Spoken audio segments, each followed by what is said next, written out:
I'm Malia Nobriga Oliveira. On behalf of Hawaii Ānuenue, the School of Hawaiian Knowledge. We're excited to be partnering with Kanayo Kana, and I'm tuning in from my Oneha now, from where I'm born and raised here in Hanapepe, Kauai. And yeah, you know, Hawaii Ānuenue is one of the largest schools of Hawaiian knowledge, of ancestral knowledge, and we're made up of 4 different units. One is Kamakakuo Kalani, the Center for Hawaiian Studies. We also have a unit called Kawaihuelani, the Center for Hawaiian Language.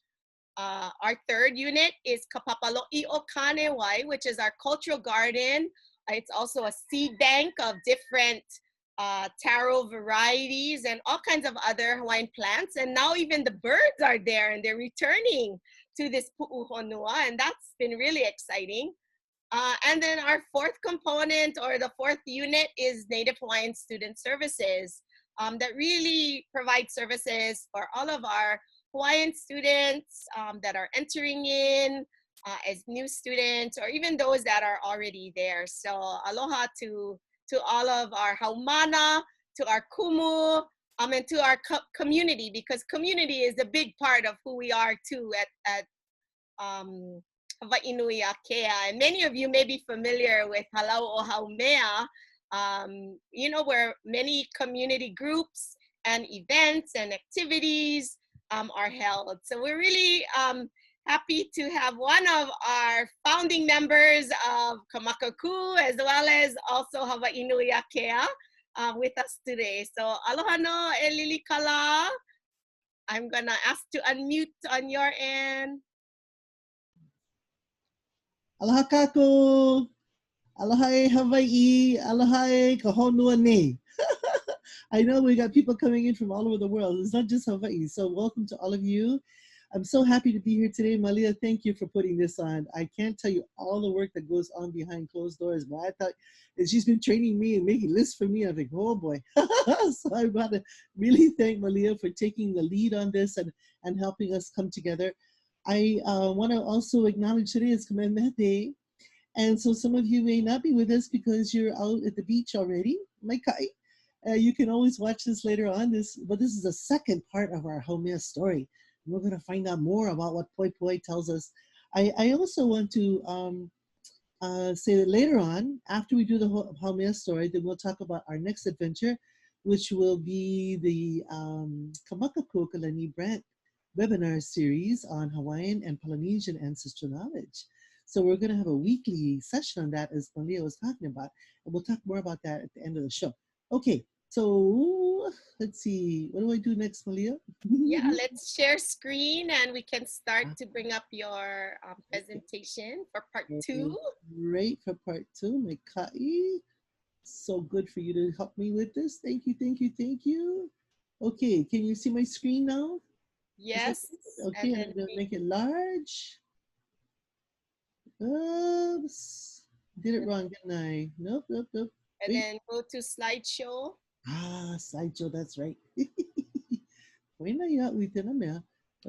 and slideshow. Go to the left. Yep. Oh yeah. I'm getting good at these things, folks. Yep. Whoops, it says slideshow and play from start. There we go. Yay! All my students out there are laughing. Okay, so here we are, part 2, the story of Mo'olelo o Haumea, and Eya Kamana o Apau o Kela Wahine Ka Hupana Ho'opaha o Hao o Haumea Nui a Iwa. So we're going to start off the story of Haumea, who is that woman of mysterious and puzzling births, and who is really, really revered in Hawaii. I want to start off and remind you folks, maybe if you weren't here last time, that this is a story by Joseph Moku Ohai Poepoe that was written in 1906. And he has, it was published, it was about 41 chapters of this, or 41 issues of it. And what I did is I had my students help me transcribe it. They helped translate, I translated it as well. And then I abridged it for my mo'opuna. So this is a story that I've been telling to my mo'opuna. And that's, to me, what's most important is that these stories go on out to our mo'opuna. And I want to say a shout out to my mo'opuna because I really enjoy them, and I love being a tutu. Let's see. Okay, so this mo'olelo of Haumea is going to tell us how Haumea, the Earth Mother, becomes a great Akua of Wāhine of Oʻahu. And I want to point out one time again that this is an Oʻahu story. It's going to start in Kualoa, and it's going to take over, and Haumea will become great in the island. That's what this story is about. I don't see Haumea as a great Akua of Wāhine anywhere else in Polynesia, but perhaps, and I know her names are there, but I don't see her worship in the way that we do, or we used to. Okay. So my talk is, remember, is based on the Kumulipo, Wa 13 to 15, and then the story of Poepoe. I created this for my mo'opuna ha'aina light, her best friend, Alora Estrella, and my other mo'opuna lamaku, like. So we homeschooled for about 3 years before, ha'ena and lamaku at Waldorf, Alora Estrella's at Kamehameha Maui. And what we did in that time, my job was to bring forth these ancestral stories. So we did Kumulipo, we did Haumea, we did Hina, we do moon calendars all the time. You know, we've done those kinds of stories. So here we go. I want to start off with an oli to Haumea so that she can teach me how to speak the right things to you today. O Haumea nuia iwa ya wahine no ilipo. O Nuʻumelani Nuʻuanu o Hale o Papahō palikue. O ia wahine hanau ia mapuakeu ma waikikine aloha wale noe. Okay, so we left off in our story that Haumea has rescued Wākea, and then Kumulipo, who's the ali'i of the land, he's very angry that she and Wākea have escaped. And so now we're at the part where Kamo'awa, who is a kahuna from the Paliku and the Ololo lineages, comes to help Wākea win the war. Because when he chants to Haumea as a great Akua of Wāhine, she says, oh, yes, you are the kahuna, you are the kilo that knows how to win the war. So please come. And so Kamo'awa was directing Wākea and Lihau'ula to build the temple of Kawaluna on the cliffs of Nu'uanu for the worship of Haumea. Now, this is the first Hale o Papa, or female temple. And I don't see female temples anywhere else in Polynesia, only in Hawaii. So this worship of Haumea really begins a whole area for women.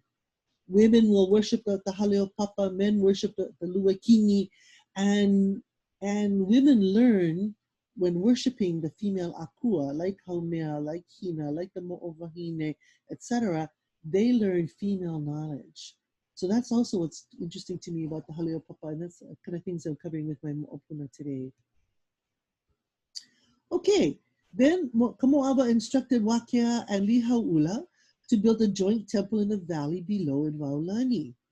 So from this time onwards, Wākea is associated with building temples that give ali'i the power to rule the people on the land by allowing the ali'i to predict weather and the seasons.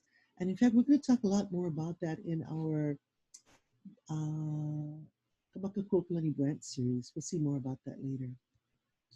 But here's a map that I showed you, and there's Kawaluna Heiau at the top of the cliff, and then down below is Waolani. And I told you how the two temples work with each other. The one above was called Nu'uanu, or the summit of Haumea, and the one below was called Haumea, or the realm of Haumea. So these two are oftentimes referred to also as Kawaluna.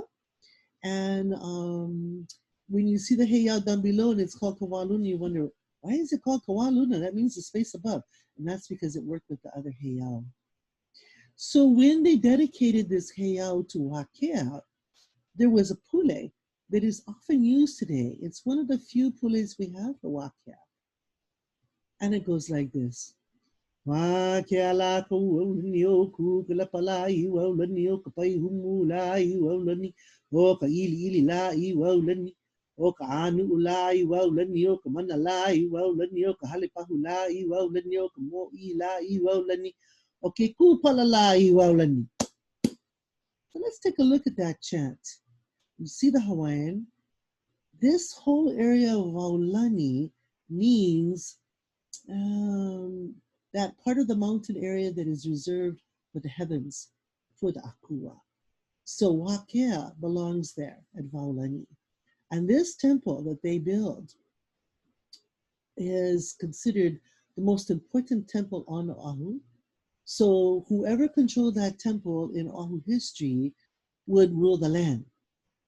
And when we get to a story about Kuali'i, he is a descendant of Kakuiheva, but someone else took over the rulership of the land, a guy named Lono Ikaika, and Kuali'i has to come to this temple made by Wākea, made by at the direction of Kamo'awa, made in conjunction with Haumea, in order to reclaim the sovereignty of Oʻahu. Okay, that's another story. But that's what Waulani is all about, and that's what this temple is about. So we see that the flags appear there at Waulani. So when the different kinds of ceremonies were to begin, kapa flags would be put up for people to see that that was what's going to happen. The temple enclosure is there at Waulani. And when you go inside the temple, often you'll find these smooth pebbles, these ili in different parts of the temple at the platform. For instance, if you ever go to Pu'ukohala and you go up into the temple itself, you'll see that there are different size ili in different parts of the temple, demarcating places where you'll do different kinds of ceremonies. The prayer tower is there at Waulani. The prayer tower is so important in Hawaiian heiau, and I don't think I've seen this anywhere else either. But it's a place where the prayers are made stronger and will go straight up into the Akua. So they'll hear it right away. The sacred power, the mana, is there at Waulani. The drum house is at Waulani. The paramount chiefs are at Waulani. And then it ends with Okeku Palala I Waulani. And all I could find in relation to this, it might be a different ceremony, but in the dictionary, all it says is it's a gourd or it's a kind of sweet potato. And I think gourd because, you know, the men used to keep the gourd, that sign of lono, with them in their eating houses. So it might be that. But I want you to know also, if you do not know already, the word mo'i. Malia, my cursor is not working on this screen. You know what I can do to make it work? I can see it moving around. Oh, you can? Oh, okay, Yes. great. I don't see it on my screen moving around. Okay, thank you.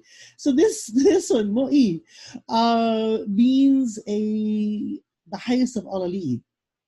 And actually, it's a word that begins on Oʻahu as well. So that's kind of interesting. We hear the stories of mo'ikeha. You know, a lot of people say he's from Tahiti. Actually, he's not. His genealogy comes from Oʻahu, and he goes down to Tahiti and comes back. But so he's one of those migrating chiefs back and forth, or sailing chiefs. Anyway, this is what is said for Wākea. This is the chant that is given to Wākea. Now, after the temples were built, Kamo'awa, Lihaula, and Makulukulukilani lived down below at the temple at Haumea. So this area of Waulani, where the golf course is today, the Oʻahu Country Club golf course, this is where they were living. And the females were up above on the cliff.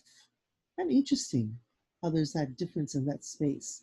So they learn things that men should learn in the temple below, and women learn things that women should know in the temple above. Okay, so this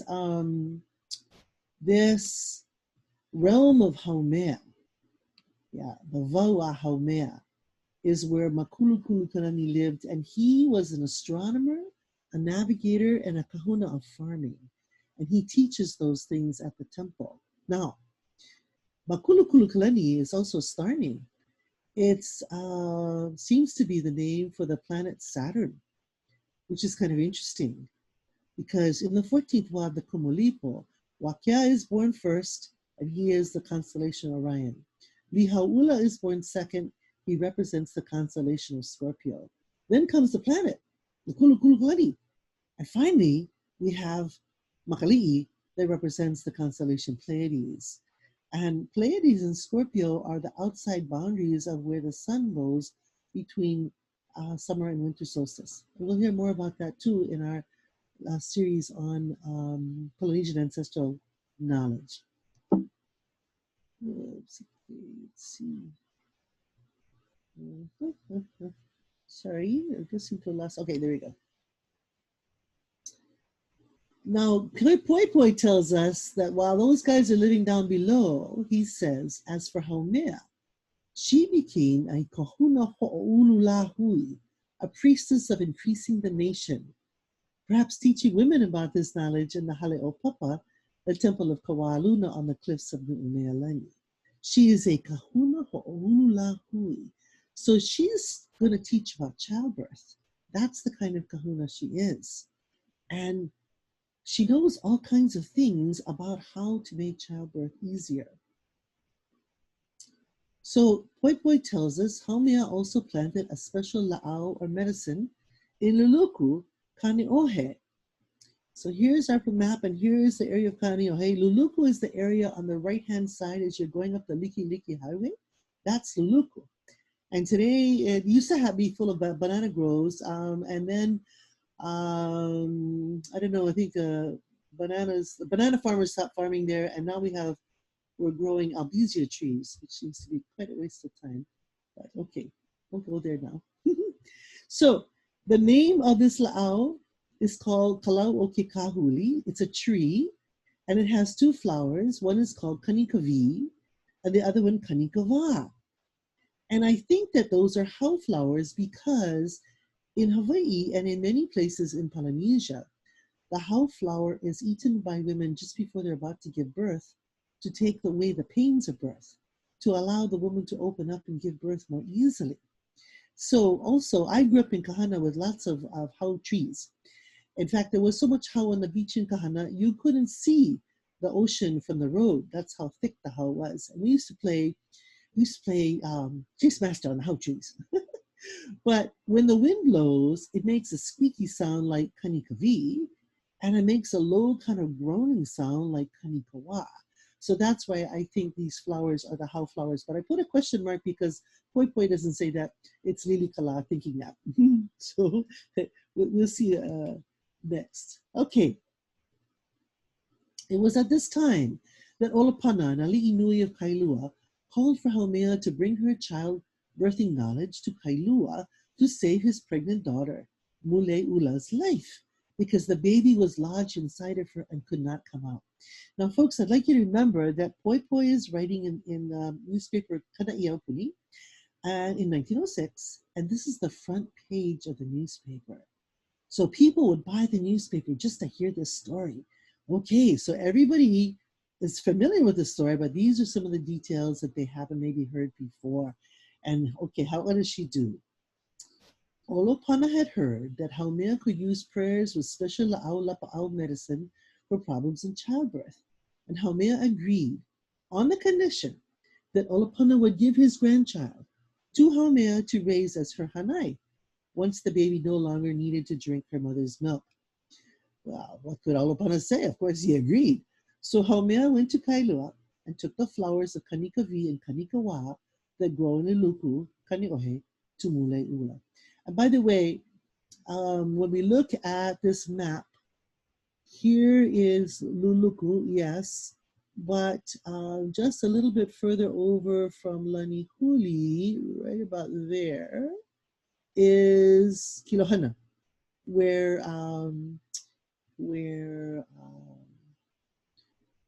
Haumea and Wākea lived. Haumea gave the first flower, Kanikavi, to Mule'ula, who gave birth to the baby. But the baby was born blue and did not cry or seem to be alive. Haumea then gave the second flower, Kanikawa, to Mule'ula, who released the Ewe, the afterbirth.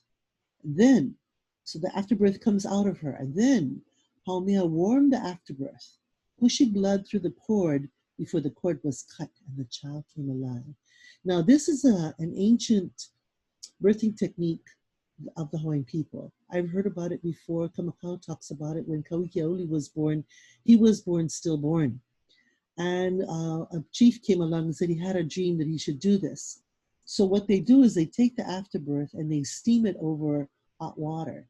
They make the blood hot, and then they push the blood through the cord. They don't cut the cord right away. They push the blood through the cord into the child, and the child comes alive. So this is an ancient custom of people. I want you to know from my reckoning, Haumea was born around 200 AD. So this is an ancient custom of Hawaiian people. Haumea made Olopana promise one more time to give his grandson later to her to raise in Hanai. Olopana agreed, and then Haumea left the baby with his mother until he stopped breastfeeding, after which she would return for the child. Then Haumea returned to help Wākea the battle with Kumuhonua. Oh, whoops, there was still a battle going on. Okay, so she comes back. And Kumuhonua had called for all the warriors of the Kona district, from Mauna Lua all the way to Moana Lua, to amass to march on Kapalama and Kalihi. So they're going to head for Kapalama here. Here's my cursor. And then they're going to go to Kalihi. This is where he's deciding to make the battle.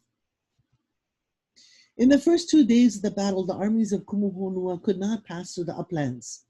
But then the battle began to turn, and Kumuhonua was winning. So here's a wonderful map of Kalihi Valley. Remember, it's Kalihilihi o Laumiha. On the one side is the cliff Lanihuli, and here comes these little cliffs down below, and on the other side is the pu'u called Kilohana. There is also another pu'u called Kahua'uli. But Kilohana is where Wākea and Haumea live together, and it's a place where the belt of Orion goes over every night, and we mark that and see that's where we mark the sun going past there as equinox. So that Kilohana means to watch the stars, and of course that's what they're doing when they're not in battle. But here we have Kumuhonua coming up, and he's trying to get up into Kapalama. He's trying to get into the bottom here, and Kapō and all of their people are fighting against him, and it looks like Kumuhonua is winning. Oh no! So Wākea asked Haumea, as his great goddess Akua of Wāhine that he worships, what should they do? And there they are at Kilohana, and he's asking her this. Now, ladies, you know, when any Hawaiian man asks, or any man at all, asks a Hawaiian woman what should they do, we're always willing to tell them exactly what to do. And Haumea was no different. She said, okay, you listen to me and obey. What you're going to do is you're going to follow what I say, and what I say is we should go to Paliku. We should go to my homeland in Kualoa. And Wākea, Kamo'ava, Kali'u, and all of the people went there, and she had them go into the Pohukaina cave for safety. So here where this red star is an opening to Pohukaina, which is a huge cave underneath the mountain of Kualoa and Hakipu'u. It actually is an aquifer that connects to different parts of the island. Once you go into that cave, you could paddle a canoe from Kualoa all the way to Nuʻuanu and come up at Pu'iwa. For those of you who know where the Queen Emma Summer Palace is, that area of Pu'iwa, there was an opening that you could come up from Pohukaina. You could also go as far as Kahuku underground. Now, I don't like caves, so I've never wanted to go in there, but it's quite famous, so you know we should talk about it. Great, okay. Now, when she took Wākea to live there, Haumea also took him to live with Kane Hoalani. And in many stories, Kane Hoalani and Wākea and Haumea and Kane Hoalani have this wonderful love affair that produces Pele and Hiʻiaka and all of the Pele clan. So here we have, her Kane from another time living, that's the name of the point at the topmost peak in these mountains is Kane Hoalani. And, you know, Wākea is going to come there. So in the Hawaiian custom, if you do not know, we have this idea called Punalua. And the Punalua are the two men who are sharing one woman or two women who are sharing one man. They're not supposed to be jealous of each other. You know, they're supposed to all care for each other. And especially when two men are sharing one woman, if she has any children by them, the children of one is the children of the other. So all the children of Kanihoalani, the Pele clan, are also the children of Wākea. And all the children of Haumea and Wākea, which we'll see in another story, are going to be the Hawaiian people, are then the children also of Kanihoalani. Oh, isn't that interesting? Okay, so that's a kind of an interesting part of the story for me. All right. When Kumuhonua's men arrive to do battle, they're down below. They're at Kualoa. They're here, down below. And they are surprised to see only one woman. She's up there on the cliff of Paliku. She's standing there all alone, way up there at the cliff of Paliku. And they're like, one woman? What? What's going on? Then before their eyes, Haumea multiplied her body 1,000 times. And from the top of Paliku, 1,000 women threw down the kukui nuts that hit Kumuhonua's men on the forehead and killed them all. Oh, that's different. So when they came, they saw one woman, and they were saying, where's the men? And then all of a sudden, there are 1,000 women, and the 1,000 women hit them with kukui nut. So here we can see in this picture what a kukui nut looks like, in case you've never seen one before. And here's the kukui tree, yeah, different version. Here's the kukui flower, very beautiful. But here is what's interesting to me. Kukui is a symbol of Lono, who's often associated with peace. And Lono is, the knowledge of Lono gives us the makahiki ceremonies and the knowledge of how to handle water. So interestingly enough too, Lono is part of the Haumea clan of Paliku. The priests of Lono are called Paliku. So how can she be hitting them with the nuts that's usually associated with peace and killing them? I think the kauna of this story is that this is a new religion that's going to take over the religion Kumuhonua worships. And this is going to be the new way that Haumea is supporting. Okay. There were, not all men were killed. A few men remained to return to Kumuhonua at Puakehau. Here's our map of Waikiki. And there's Puakehau. And that's where Kumuhonua is living. And they have to tell him of their defeat. Oh boy, he's not happy about this. Then Kumuhonua called for the men from the whole island of Oʻahu to gather in Kualoa to fight with Haumea. You know, he just sent a contingent of his army before, but now he's going to send all of the men to go and fight with her. Haumea saw what was coming and went into Pohukaina Cave to tell Wākea and Kali'u that they must prepare to swim out to the ocean and to let Kumuhonua win this battle. It's a trick. Yeah. She's going to make a diversion. They're going to get out of the cave. They're going to go out into the ocean, and they're going to escape the war. So they're not going to be killed. Okay. This time, it's Kumuhonua who leads his warriors into battle with Haumea. And this is a nice view from the Pali. Here's the Hiʻiaka fish pond a lot of us go to today. Here's Kualoa in the distance, and this is where the battle will begin.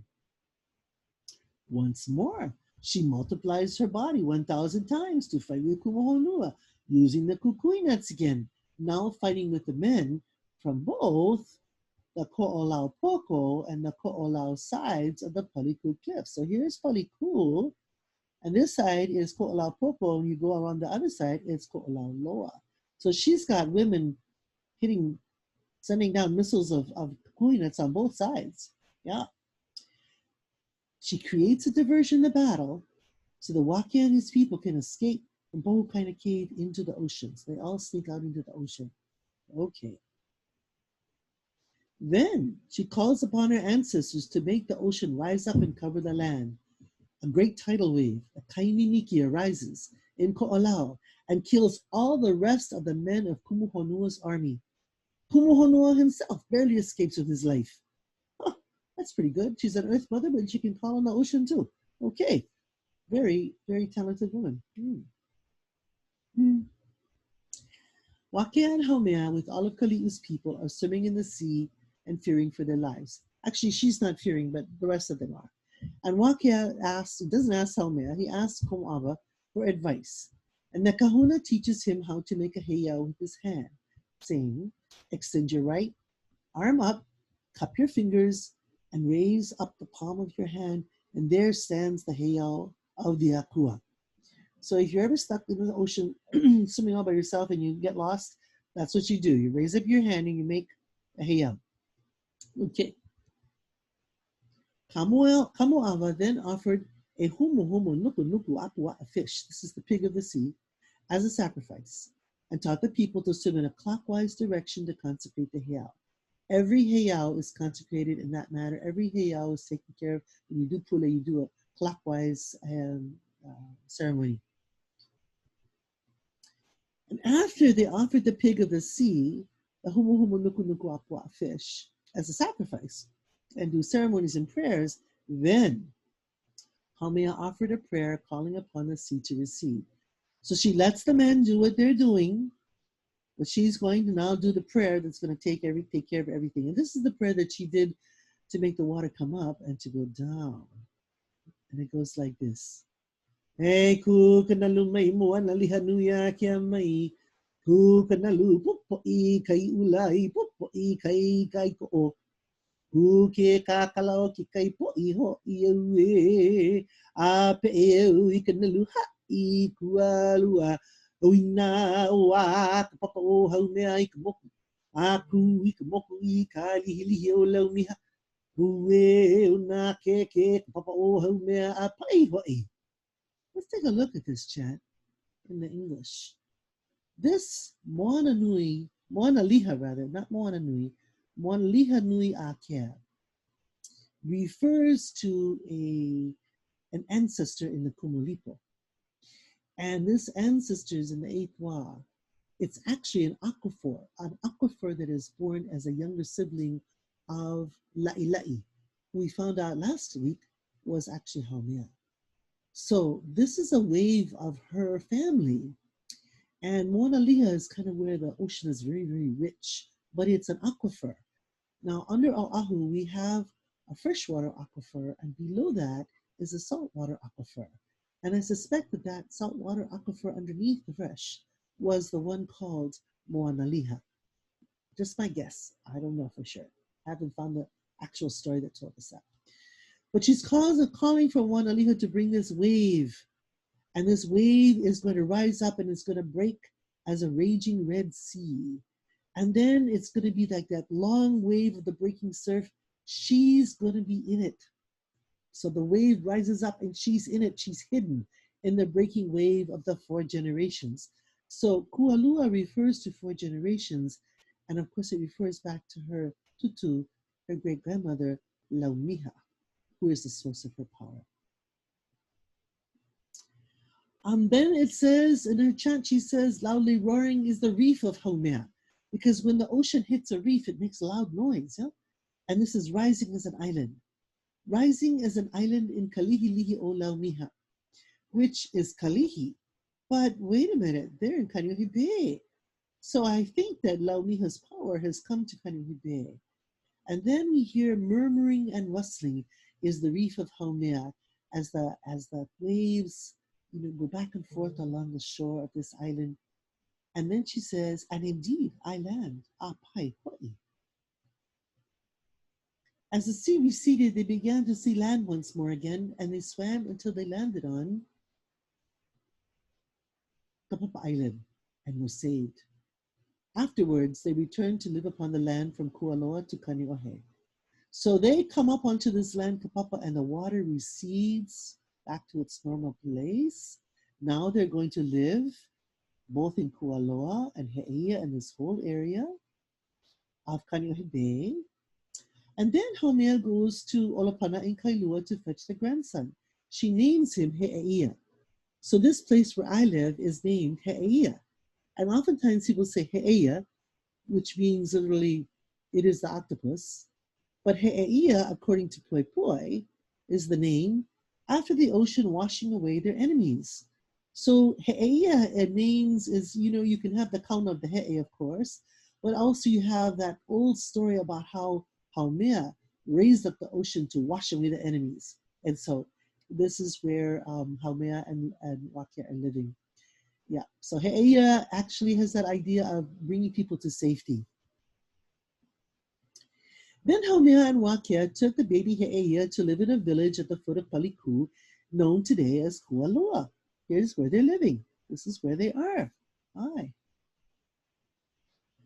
But when Kumuhonua heard that Haumea had escaped once more, he thought she had drowned with the tidal wave. But she escaped, and that she and Wākea were living as ali'i upon the lands of Koʻolaupoko and Koʻolauloa. He became furious. He sent messengers to Paliku to ask how dare they live as ali'i. And so Poepoe tells us that Haumea tells the messengers, listen up, you two. This is a direct quote. Listen up, you two. Return and tell your chief that Haumea of Kalihilihi Olaumiha and her husband Wākea and all of their followers have returned to rule as chiefs of the land. And tell your chief he no longer has any right to rule the government of the land. Return quickly to your chief and tell him that tomorrow the war of Haumea will begin. And thus Haumea is going to become an Akua of war, and she's prayed to as an Akua of war, especially as Ku Ho'one'inuu. That's the female Akua of Oʻahu, and that is one of her descendants and her kinula. When Kumuhonua heard Haumea's words, he called upon all of the men of Oʻahu to join his army to make war upon Haumea and Wākea. Now, I don't know how many men were left because they all drowned in the last part of the story, but this is what he's doing. So maybe it's the younger men, maybe it's the teenagers, I'm not sure. But he's calling upon them again. The men of Koʻolaupoko and Koʻolauloa refused his call because, they drowned in the last epic. Okay, they're refusing the call. Instead, they choose to follow Haumea and Wākea against the men of Kona, Ewa, Waianae, and Waialua. So folks who are not from Oʻahu, this area is Koʻolauloa. This area here is Koʻolaupoko, goes all the way to Hawaii. Then, starting from New Valley, we see this area of Kona, going all the way to Moanalua. And here in the green is Ewa. In the yellow, we have Waianae. And please notice that Waianae Uka went all the way to the Koʻolau Mountains. And then we have Waialua. And this is an old map that we found in the in Dielenar. And Jenny Estrella, my webmaster for Awakonahiki, did all the coloring in for us. So thank you, Jenny. On the day of the battle, Kali'u was in charge of all the warriors of Koʻolauloa. So he's in charge of all these men up here.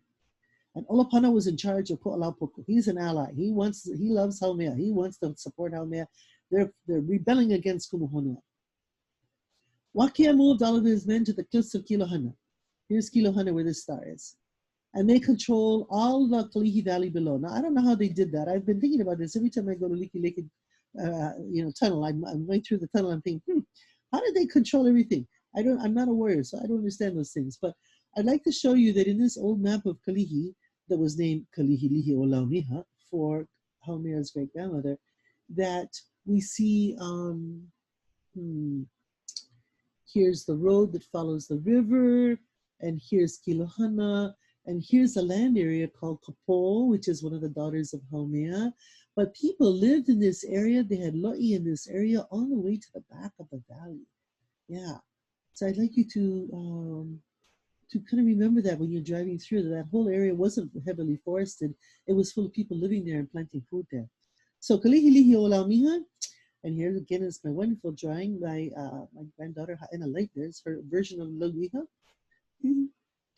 Now, Kumuhonua and his men were held down in Kalihikai.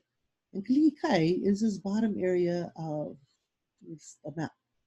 They couldn't get up there. They couldn't get further up. They couldn't get to Wākea. So I'm not exactly sure how they were held down, but that's how Poepoe tells us in the story. Then Kumuhonua was killed near a pool at Pahukikala in Kalihikai. I'm not exactly sure where that is, but I know that Kalihikai is this area here. And it's called Pahukikala because Kumuhonua died by a spear being thrust into his hip. Yeah. And it was Kali'u who killed him. Now, I thought Kali'u was on the other side with the Koʻolauloa men, but no, he's over here and he's killing this interesting chief, Kumuhonua. When Haumea defeated Kumuhonua, she gave the power or the rule of Oʻahu to Wākea. It's like, honey, I finished the battle and we're done now. Our enemy is dead and now you have to do something so you rule the land. I mean, that's what it sounds like to me in this story. But I'm going to leave off the story of Poepoe right now, and I want to examine this a little bit more. It seems to me this is the time when the Akua names change to include Wākea. So we hear Kani Nui Akea, we hear Ku Nui Akea, Lono Nui Akea, Kanaloa Nui Akea. These are the Kani, Ku, Lono, Kanaloa, Akua that are worshipped at the temple. And only the temple ones are called Nui Akea. So this is where Wākea, who builds the temple, who has the first temple, going to invite these Akua in. Now, in other stories about Wākea, we might hear how she slept with Kane Hoalani, who is the sun. And if you think it in the terms of elements, it's earth and sun coming together, and they make the volcano clan. We also hear stories about how she slept with Kanaloa, the ocean. So when earth and ocean come together in the Kumulipo, they make Hina, the moon. So when she sleeps with Wākea, she makes the people. And these Akua often fight with one another down in Polynesia, because they're found everywhere in Polynesia. But here they don't. Here they're not warring with each other. They're united because they're all Punalua of Haumea. That's my theory. Lono is a family member. He's like a brother, but she doesn't sleep with him. I don't have any children from them. Okay. So then Wākea becomes the mo'i of all of Oʻahu, and Haumea is the great Akua of Wahine on the land. This idea of having a Hale Papa goes from Oʻahu to all the Hawaiian Islands. All Hawaiian Islands have Luakini and then Hale Papa. Luakini where the men worship, Hale Papa where the women worship. And that idea is peculiar to the Hawaiian Islands, it seems to me. Now, having said that, I have heard about a temple in Marquesas called Hale Papa, but both men and women worship there. And in Hawaii, it was only for women. So I'm not sure. We'll have to find out more about that when we go to the Marquesas and talk to people who are experts there. Okay, for those of you with me last time, Pipi Holoka'ao. So as the story continues, there's lots more stories about Haumea, as a matter of fact. And this is a drawing by my grandson, Lamaku. I think he was about 7 when he drew this. And this is the ocean. And inside we have the hihimanu, which are traveling along to the next story. And that's what he gained from our story of Haumea. Now, I want you to know where to find more about Haumea. And remember that you can always go to my website, awakonahiki.org. If you get lost, write to me, lilikala@hawaii.edu. And you're going to go to Awakonahiki, and you will see these two things that come up. This is what, we had about 400,000 people visited. That's kind of nice. You go to expert, you choose expert, and then you see this page come up. You'll see a map of Oʻahu before, but you can also go to land maps and find all the maps you want. And if you'd like to hear more about stories about Hawaiian mythology or Hawaiian genealogy, you can go to my video lectures, which are Lilikala videos there. When you click on that, these two screens will open. 270 is for mythology, 341 is for genealogy. They're all free. I put these lectures up when I travel to conferences so my students can watch this while I'm not in class and they don't miss anything. And if you would like to have more about the story of Poepoe, you can certainly go to Dr. Noinoi Silva's typescript here at awakonahiki.org, and you can see that the story went from May 2nd to June 18th, which is, wow, that's, today's June 11th, pretty soon. Oh, yeah, pretty soon. Yeah, right. So you can go back and look at that.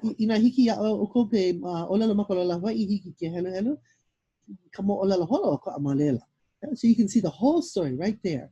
And it's a wonderful story. I hope you enjoyed it. So now I want to take you to our next thing that we're doing.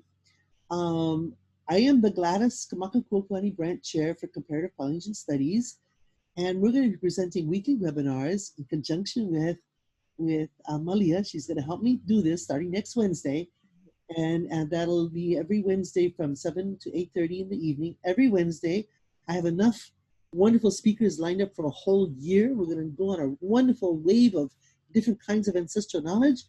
But before I talk about that, I want to honor Auntie Gladys Brandt. Her Hawaiian name was Kamakakuokalani, and that's why we have the Kamakakuokalani Center for Hawaiian Studies. She gave us her name.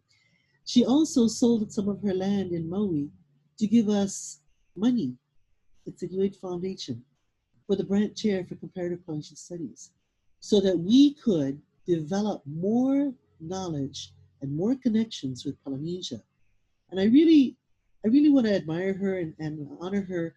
I'll talk more about it in the first time I'll talk more about her the first time we have our Brandt series on next week Wednesday on the 17th. But I just want to say about her, she was an amazing woman.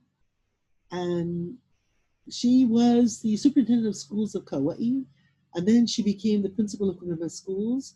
And that's where I first met her, because I was always being insubordinate and having to go to the office for demerits, and she would give me a good scolding and I would cry. And then when I came to university, she was the chair of the Board of Regents. That's who she was.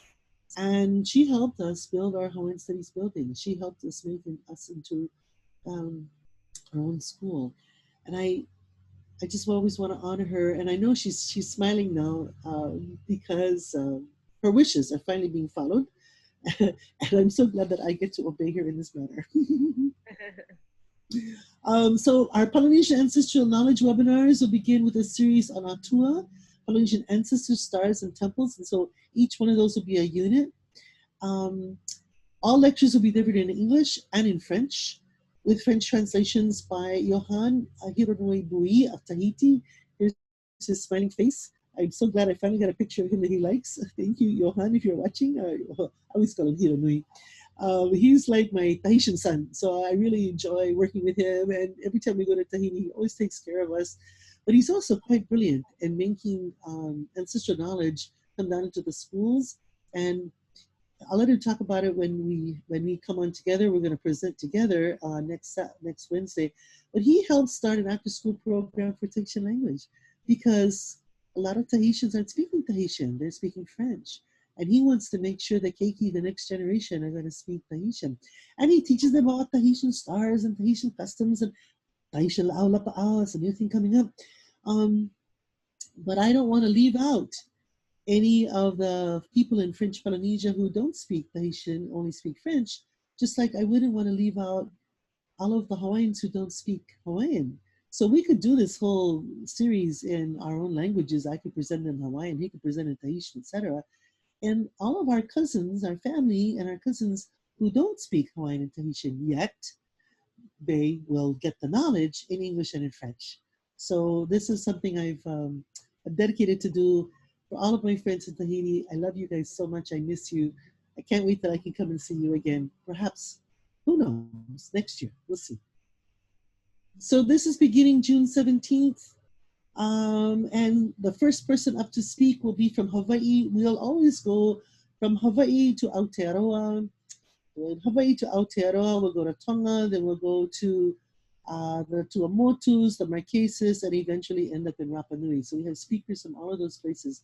But of course, we must start with Hawaii because we are Hawaiians. And Kalenu Uhiva, whom I greatly admire, will talk to us about the summer solstice. So we're coming up to summer solstice. On the 17th, I will talk a little bit about how we set our intentions for it, but she's going to tell you all of the details, and she's going to show you Hapai Ali'i. She's going to show you how they measure when the sun is in solstice, all of that. As you guys know, Kalenu he was brilliant. I'm so glad she's going to be on the show. After that, we'll go to Tahiti.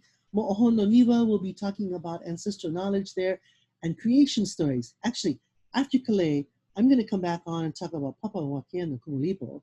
And then we'll go to Mo'ohono, and he's going to talk about what's their ideas about creation in Tahiti. Then we'll go to Aotearoa, and we'll see Margaret Motu, and she'll talk about creation stories in Aotearoa. Then we'll go to Tonga, and Dr. Tevita Kaili will be talking about in Tonga.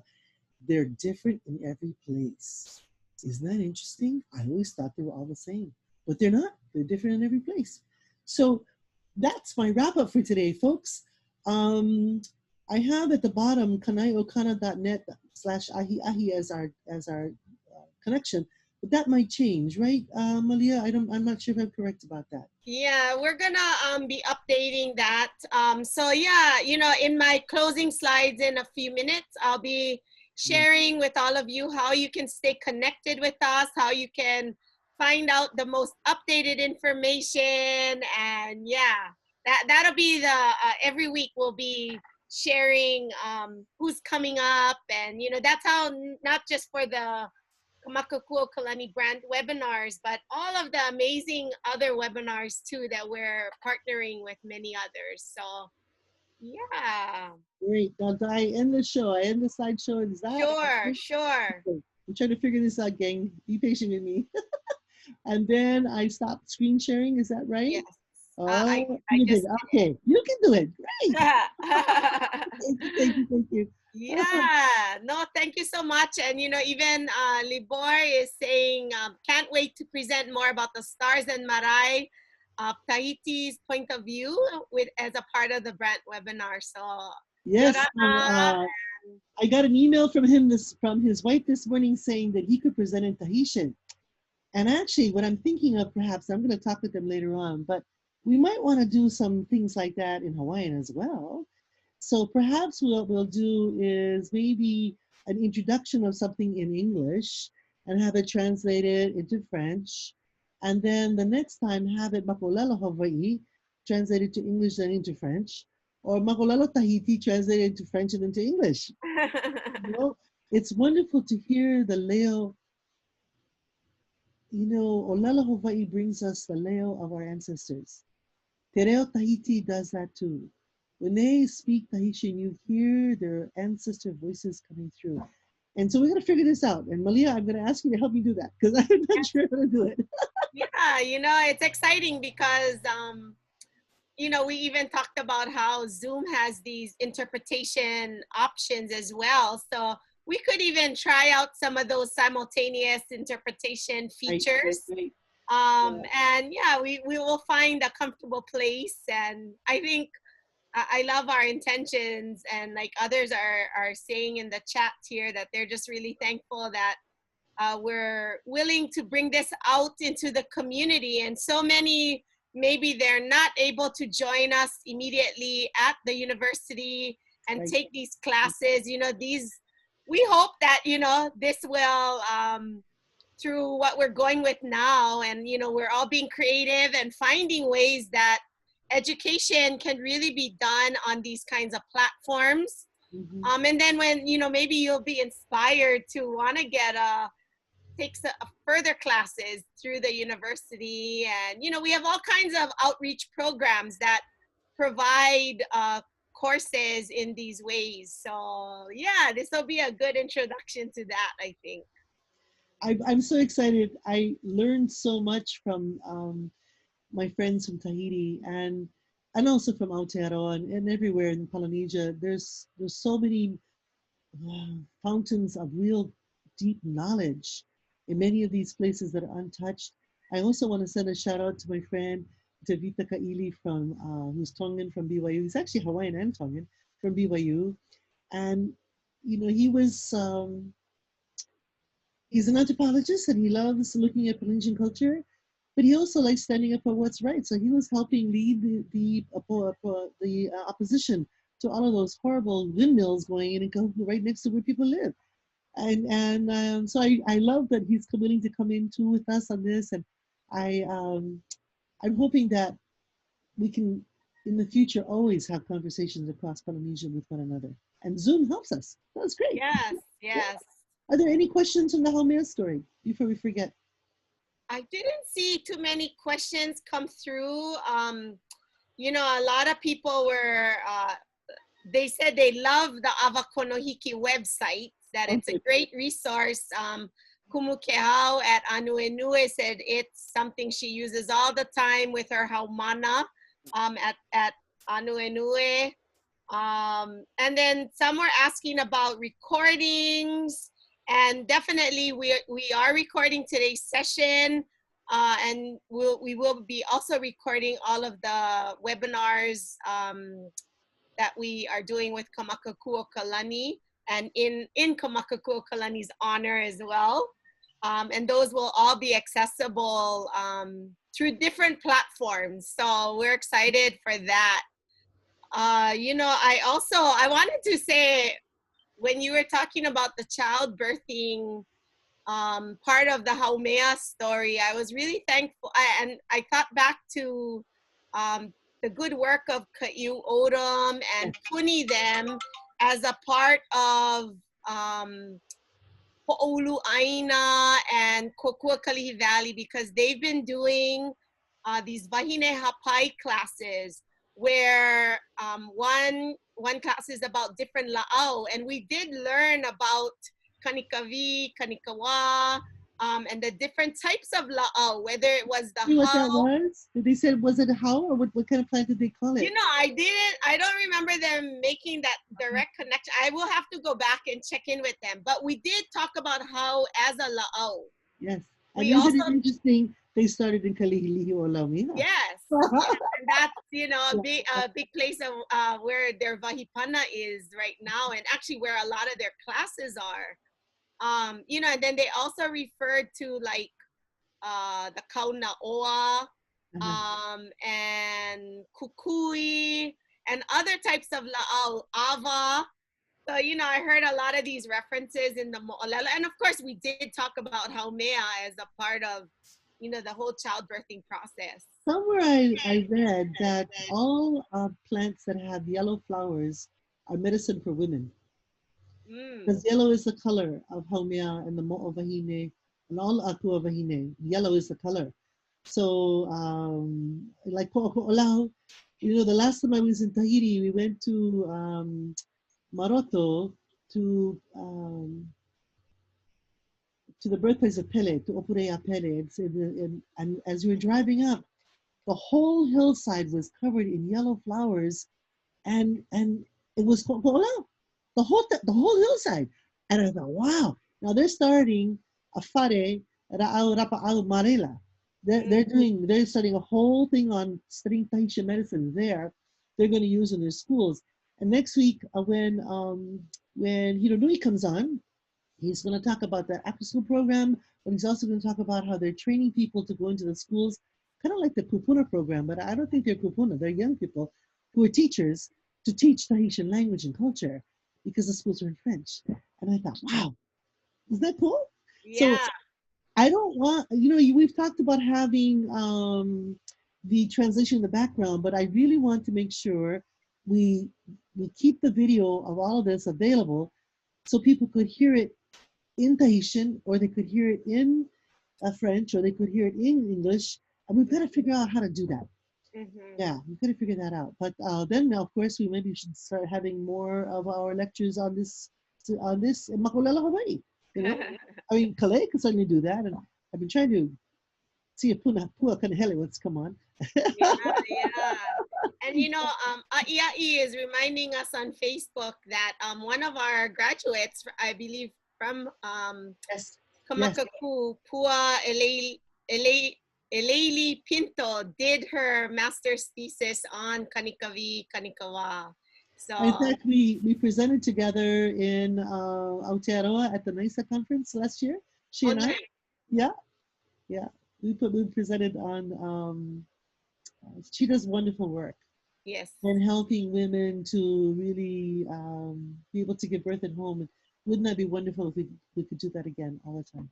Yeah, they're doing great work. Yeah, she's being mentored by so many great wahine, you know, up at Kokua Kalihi Valley. And yeah, it's exciting times, I think, for many of our young makua who are looking for this kind of ancestral knowledge, you know, and then continuing it on and carrying this mo'olelo forward with our mo'opuna.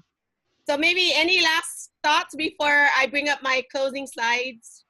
No, I just want to say thank you guys so much for doing this, Malia. Thank you, Kanayo Kana, for helping Hawaii Nuʻuanu take the knowledge to the world. And there's been so many wonderful episodes on Lei Ānuenue. I just can't believe how much has been captured there and put out there, and then we can go back and look at it. Oh, did you miss that limu did you miss a limo presentation from Hawaii? Did you miss that recipe? You can go back and look at it. And, Yes. you know, all of that is so wonderful.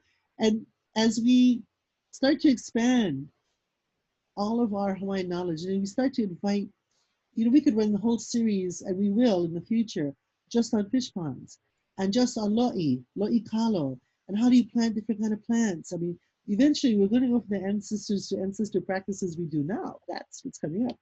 And I'll talk about that more on Wednesday. But this is a time when the ancestors really are showing us how we should behave. And then we have to think about, how do we take care of the land and the water for the next 50 generations, 100 generations? If we've been here 100 generations, how about the next 100? And what kind of water do we have for our moʻopuna in the next 30 years? So, you know, all of those things will be coming up on the Akua of Wākea branch. Great, great. Yeah, mahalo nui again for being willing to stay with us today and join us for part 2. And yeah, please come back and join us for the Kamakakuokalani Brand webinar series on Polynesian ancestral knowledge. So we're really excited.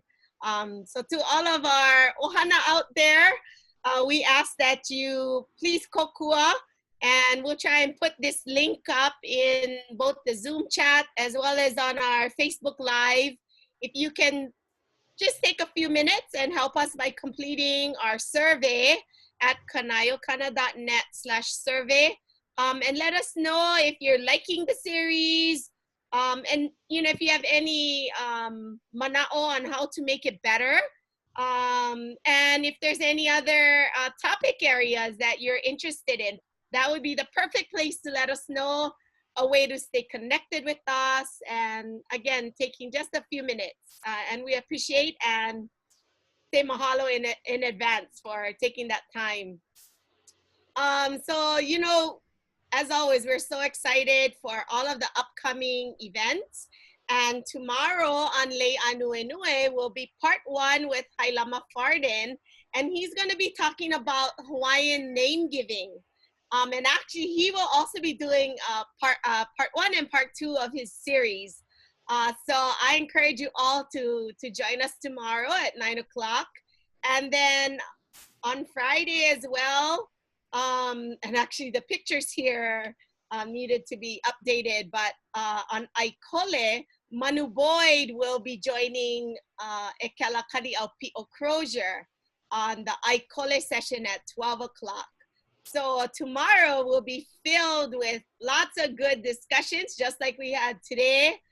And the best way to access our schedule is to go to kanaiokana.net/lei, and that's where you can find out what's coming up for Lei Ānuenue, for Aikole, and for many of our other partners that are adding to this very rich schedule. And then we'll be adding on a lot of our Kamakakuokalani Brand webinar information there too. So that's a great place to continue to be updated. And then stay connected with us. Both Kanaiokana as well as Hawaii Nui Akea. Come and follow us on Facebook as well as on Instagram. And so once our social media graphics get prepared, usually on Mondays, and then we send it out and we let everybody know what's coming up for the week. You'll get all of that information right off of Facebook or Instagram, and some of you may also be on our email listserv. So stay connected with us, follow us, share it with your ohana, and invite others. Again, he wahi mahalo ke ia ya oko pakahi, ma Hawaiine, ma waho ho'i, ma Tahiti maururu. To all of our ohana, wherever you're tuning in from, we're always so thankful for the time you've taken to join us here on Lei Ānuenue. And then, of course, an aloha to everyone who may be watching the recording at a later date. Hope you guys all have a great Kamehameha Day, and find ways to honor our ali'i, and then celebrating our ohana as well. Ke aloha nui ya oko apau. Aloha.